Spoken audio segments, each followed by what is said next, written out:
Sir 2025 क्या खोया क्या पाया?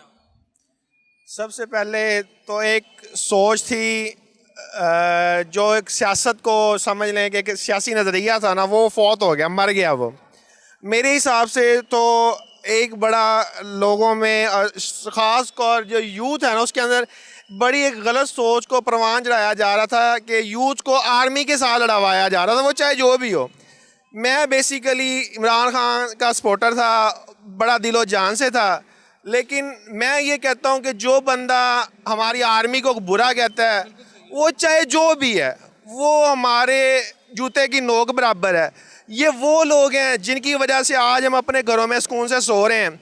ये वो लोग हैं जहाँ पे हमारे घर में जहाँ पे हमें कोई तकलीफ़ होती है, सैलाब आता है, ज़लज़ला आता है, ये हमारे जवान उन्हीं जगहों पे मौजूद होते हैं।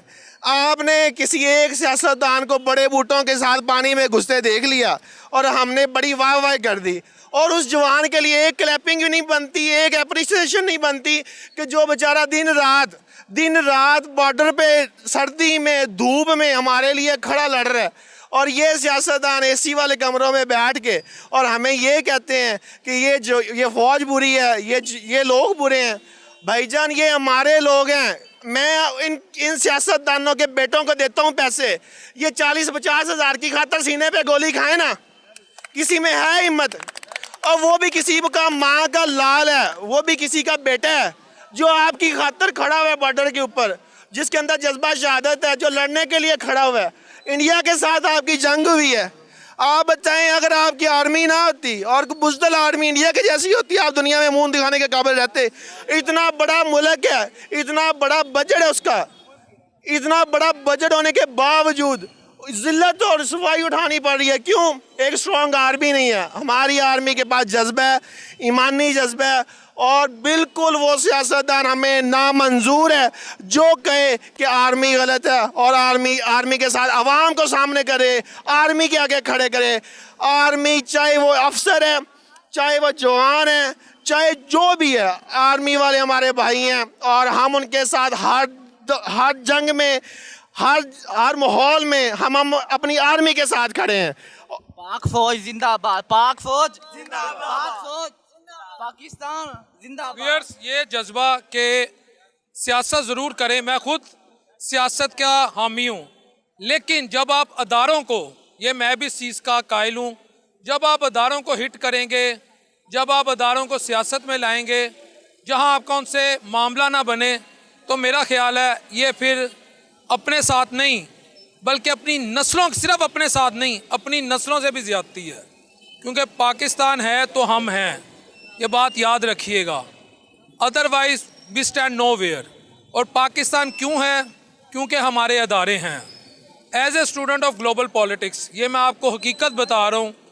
अगर खुदा न ख्वास्ता, अल्लाह ना करे, अल्लाह ना करे, अल्लाह ना करे, ता क़यामत ये ना हो, अगर हमारी आर्मी खुदा न ख्वास्ता कमज़ोर हो गई, आपके मगरिब में अफ़गानिस्तान, आपके मशरिक़ में भारत, और आपके ट्राइबल एरियाज़ में इस वक्त क्या हालात हैं, फिर आप देख लें, और बलूचिस्तान में क्या हालात हैं, किस तरह जानों का नजराना देकर ये सारे मामलात को टैकल किया जा रहा है। फिर आप देख लें, मैं कहता हूँ अल्लाह ना करे, अल्लाह ता क़यामत ये वाक़या ना हो, लेकिन ये सोचिएगा ज़रूर कि जोश में आके बाज़ औक़ात हम वो बात अपने मुजाहिदों के ख़िलाफ़ या अपने सिक्योरिटी फोर्सेस के मुतालिक कह देते हैं जो हमें नहीं कहनी चाहिए। व्यूअर्स, ये चलाना है वैस, प्रोड्यूसर साहब चलानी है बात।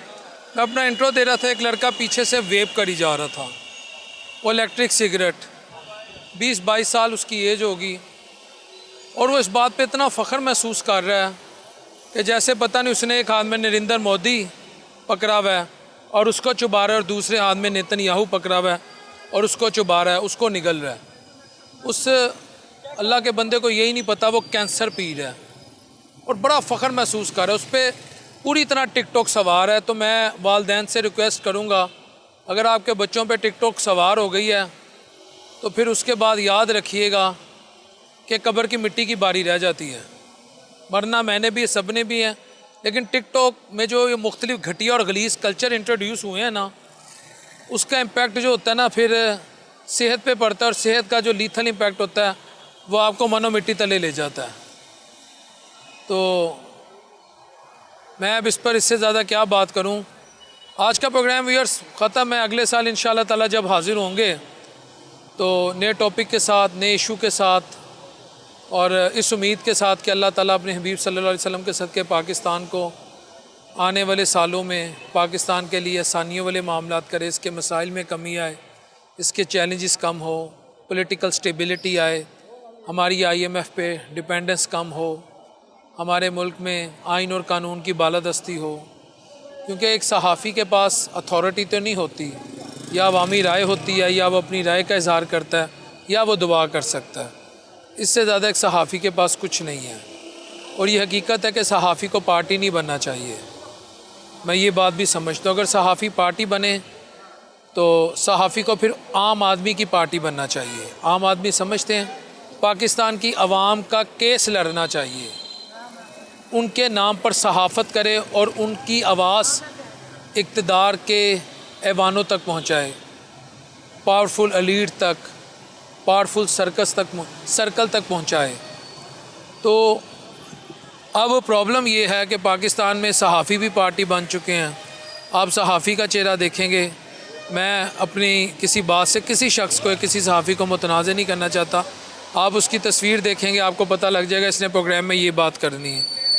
आप किसी दूसरे सहाफ़ी की तस्वीर देखेंगे, आपको अंदाज़ा हो जाएगा इसने आज के प्रोग्राम में ये बात करनी है, और इसने कभी भी हक सच की बात नहीं करनी।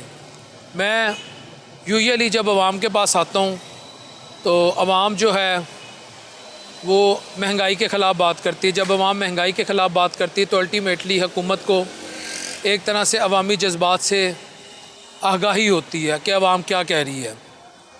लेकिन मैं आज एज़ ए पाकिस्तानी और सबसे पहले एज़ ए मुस्लिम मरियम नवाज़ शरीफ के एक काम की ज़रूर तारीफ़ करूँगा, जो वो प्रॉपर्टी का ऑर्डिनेंस लाई थी। वो जो एक ऑर्डिनेंस आया था जिसके तहत हमारी जो अदालतें हैं, जहाँ पर लाखों केस पेंडिंग हैं, नस्ल दर नस्ल केसेस चलते हैं, प्रॉपर्टीज़ के, जायदाद के, हक़ वरासत के, कब्ज़ा माफिया के ख़िलाफ़, और यकीन करें इंसान कब्रों के नीचे चले जाता है, इंसाफ नहीं मिलता। ये मेरी राय है। तो वो बड़ा अच्छा इनिशिएटिव था मरियम नवाज़ शरीफ साहिबा की तरफ से।